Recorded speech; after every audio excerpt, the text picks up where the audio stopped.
Hi வணக்கம். இன்னைக்கு பார்த்தீங்கன்னா சிறகடிக்க ஆசை சீரியல் இன்னைக்கான எபிசோடு தான் பார்க்க போகிறோம். அதுக்கு முன்னாடி என்னோட சேனலை சப்ஸ்கிரைப் பண்ணி வச்சுக்கோங்க. வாங்க கதைக்குள்ளே போகலாம். இப்போ பார்த்தீங்கன்னா மனோஜோட பொண்ணு பார்க்குற இது நின்று போயிடும். அப்போ முத்துக்கிட்டேயும் ரவிக்கிட்டேயும் சொல்லி புலம்புவான் மொட்டை மாடியில். அப்போ என்ன பண்ணுவான், முத்து கதை சொல்கிறேன்ற பேரில் அவங்களுக்கு ஒரு கதையை சொல்லி கன்ஃபியூஸ் பண்ணி 2 பேருமே கையெடுத்து கும்பிட்ற அளவுக்கு அந்த கதையை டீப்பாக கொண்டு போயிருப்பார். அதில் 2 பேர் கன்ஃபியூஸ் ஆகிட்டு எப்போ போதுண்டா சாமின்ற மாதிரி முடிச்சிருப்பாங்க. அப்படியே அடுத்த சீன் பார்த்தீங்கன்னா விஜயா வீட்டு வேலை செய்கிறதுக்காக ஆள் கேட்டிருப்பாங்க. அப்போ பார்த்தீங்கன்னா அவங்க வருவாங்க. அப்போ இந்த மாதிரி சமையல் வேலைக்கு எனக்கு நல்லா தெரியும், 10,000 வேணும் சமையல் வேலைக்குன்னு சொல்லுவாங்க. அப்புறம் நிறைய கண்டிஷன்லாம் போடுவாங்க, எனக்கு 5 வேளை காஃபி குடிக்கணும் அப்படின்ற மாதிரி சொல்லிட்டு என்ன பண்ணுவாங்கன்னா, எத்தனை பேர் இருக்கீங்க அப்படின்போது அவங்க சொல்லுவாங்க, விஜயா சொல்லுவாங்க, எனக்கு 4 பேர் இருக்காங்க, என்னோடய வீட்டுக்காரு 3 பசங்க நான் அப்படின்னோன்னா, ஏன் பொம்பளைங்க யாருமே இல்லையா, யாருக்கும் கல்யாணம் ஆகலையான்னு அந்த வேலை செய்கிறவங்க கேட்பாங்க விஜயாவை பார்த்து.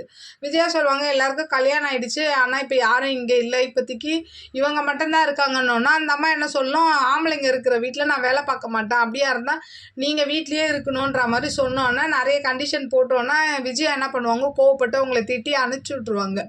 அப்போது அண்ணாமலை சொல்கிறாரு, பாரு மீனா இல்லாத அருமை இப்போ உனக்கு புரியுதான்ற மாதிரி சொன்னாலும் அப்போ கூட விஜய் அதை கேட்குற மாதிரி இல்லை.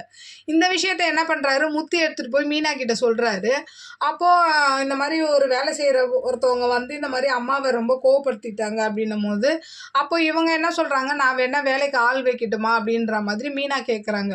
அப்போ முத்து ஒரு மாதிரி வாயை விட்டுறாரு. என்ன சொல்கிறாருன்னா, வேணாம் நீ கொண்டு வர ஆள் உன்னை விட நல்லா சமையல் பண்ணிட்டாங்கன்னா அதுக்கப்புறம் அம்மா உன்னை மறந்துடுவாங்க அப்படின்னோடனே மீனாக்கு கோவம் வந்தது. அப்போ நான் வீட்டு வேலை செய்யவும் சமையலுக்கும் தான் நான் ஆளா அப்படின்ற மாதிரி கோவப்பட்டு என்ன பண்ணுறாங்க, முத்துவை பிடிச்சி சத்தம் போடுறாங்க. அதுக்கு முத்து சொல்வார், ஐயோ நான் அப்படி சொல்ல வரல, அப்புறம் எப்படி சொல்ல வரீங்க, நான் ஒய்ஃபு, நீங்கள் சமையல்காரியோட என்னை நீங்கள் கம்பேர் பண்ணுறீங்க அப்படி இப்படின்னு சொல்லி பயங்கரமாக சத்தம் போடுவாங்க.